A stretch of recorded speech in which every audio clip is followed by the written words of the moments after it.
So you came to listen to my speech. That's very nice. Thank you. I want to give you a little gift to start with. I want to offer you some time. 20 seconds to be exact. And during those 20 seconds, you can do whatever you want. You can check your phone. You can look around you, wait for me to start my speech. Feel free to use it as you want. Ready? Let's start.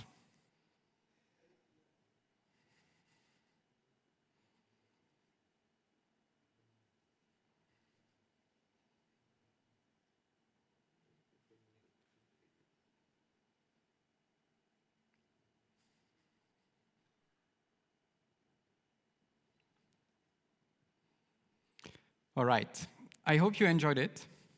I will ask you one more thing before I start is please remember what you did during those 20 seconds. Let's get started. Do you feel at peace with time? Maybe a simple question for some, but a very difficult question for most. So let me go with a more simple one. What day is it today? Friday. I hope this one everybody got it. But is it that simple? You know, a few days ago, I was on the phone with one of my friends who had been working from home since the pandemic started. And we were making plans to meet each other, and suddenly my friend was like, on Thursday? On Thursday? What do you mean on Thursday? Today is Thursday. And I was like, no. Today is Tuesday, Don't worry, today is Tuesday. What happened is that my friend who had been working remotely for the past few months, he was lost with time. For him, days felt like weeks. Weeks felt like days. And this happened despite having time displayed virtually everywhere around him, on his phone, on his TV, even on his fridge. And the last time I checked, the definition of time has not changed recently. 1 second is still defined as 9 billion something period of the radiation of the cesium-133. No, what happened is that in the past few months, our perception of time has been radically changed. Most of us had to face significant changes in our daily life, in our routine, in those markers of time. And as a result, we lost our sense of time. But did we really lost it? Maybe we just came back to a more original, a more primitive sense of time inside us. After all, for centuries, time was simply the expression of nature. Days and night, summer and winter. Time was the daily activities, the cosmic processes, the cyclic repetition of events. Fire burns wood irremediably. In the same way, time consumes our body irremediably. That was the view for our ancestors. And for sure, some of the most educated people had a concept of historical time. But for the majority, time was essentially a physical process. Closer to today, an invention came to challenge that perception: the train. And in its country of origin, Britain, in the early 19th century, you have to imagine that there was 100 of different time zones. Coventry time being 1 minute and 30 seconds ahead of Birmingham time, itself 14 minutes behind Greenwich time. Can you imagine making a train timetable at that time? It was simply a nightmare. And as a result, time had to become this synchronization tool. Time became a dimension with very clear position in it. Later on, during the Industrial Revolution, capitalism started to assign value to a unit of time. If time produces value, then you should organize it, optimize it, rationalize it. With this emerged time management consulting, productivity tools, and so on. Finally, time became money. Maybe you knew all of this. You knew all of those elusive aspects of time. But did you ever get the chance to experience it? And I think what happened in the last few months gave us that very rare chance, whether during a lockdown, during a 2-week quarantine at home, Suddenly, time does not have to be that precious resource that we have to manage, save, use wisely. Time does not even have to be a synchronization tool. Time can be what you want, and you can make time the way you want. Well, it's not that simple. I do wish we would have that superpower of shaping our time perception as we see fit, but there is something at play here. Our deep and personal time orientation preference.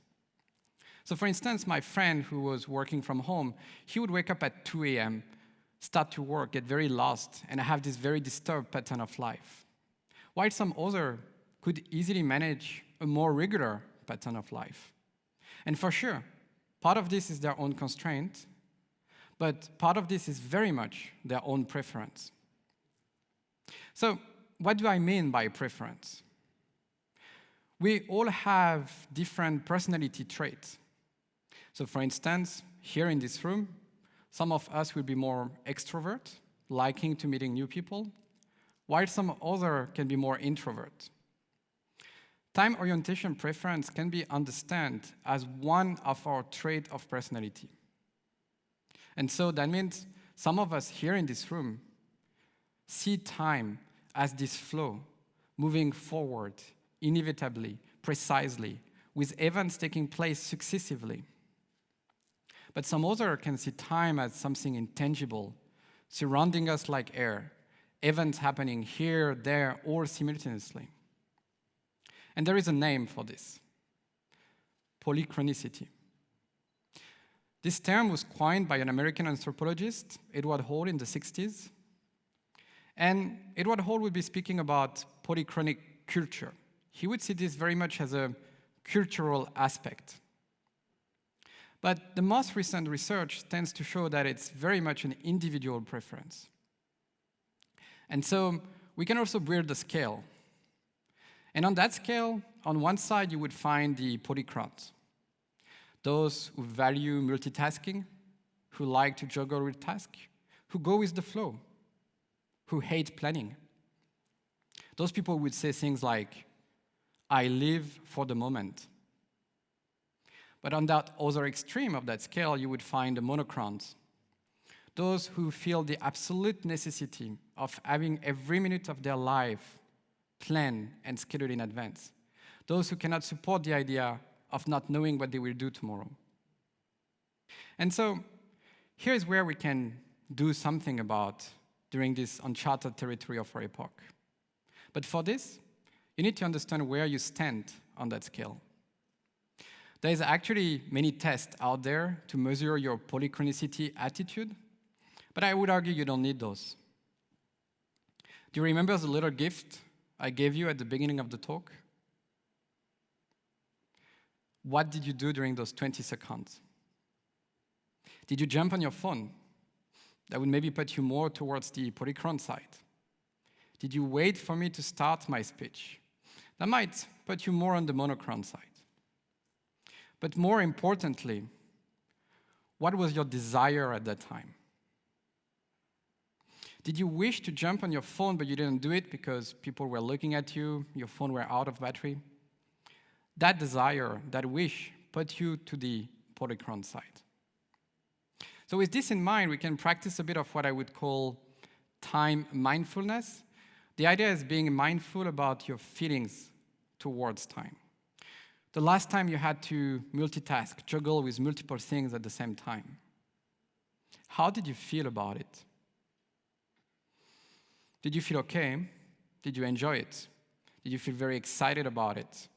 Those degrees put you more and more towards the polychron's end. On the other hand, if you were not okay with it, feeling uncomfortable, hated it, really, really want to do everything you can to not have to multitask again, that is putting progressively towards the monochron's end. So what can you do once you understand this? Once you understand where you are on that scale? Things become very simple. After all, just align your action to your preferences. You hate planning? Just throw away that calendar. You actually feel the need of planning. There is 1,000 of apps on your phone that can help you for that. I could stop here, But I think we can all feel that it's slightly more complex than this. I want to invite you to look at something here. This is the result of a personality test I took a couple of years ago, and more specifically, it's my extraversion level. And if we zoom, we can see that I'm definitely leaning towards the introvert side. And you can check, but public speaking does not rank very high in the list of preference for an introvert.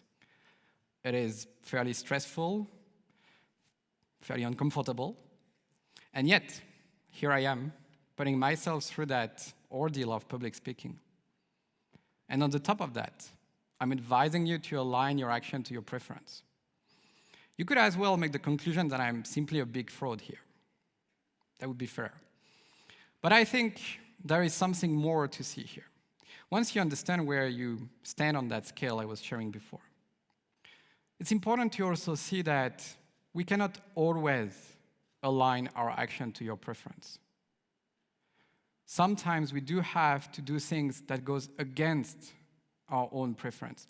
Whatever your motivation is, we have to acknowledge the gap between the action we take and our own preference, being mindful of the difficulty that we all face of walking through that gap and pushing ourselves beyond our own preferences. Being mindful about this for ourselves, but as well for the others. Whether it's that polychrons who hate planning, but has to organize something for work for his own holiday, or for that monochrons who actually has this very deep need of having everything organized in advance and who suddenly needs to go with the flow, have to make last-minute change and feel deeply uncomfortable about it. So let me ask you again, do you feel at peace with time? Remember that time is not defined by our surrounding circumstances, not defined by the diktat of the society. Time is defined only by your own preference. And yes, that means here, for each of us, time is different. Everyone has a different definition of time, which also means in order to do things together, we do have to agree, compromise on a common definition of time.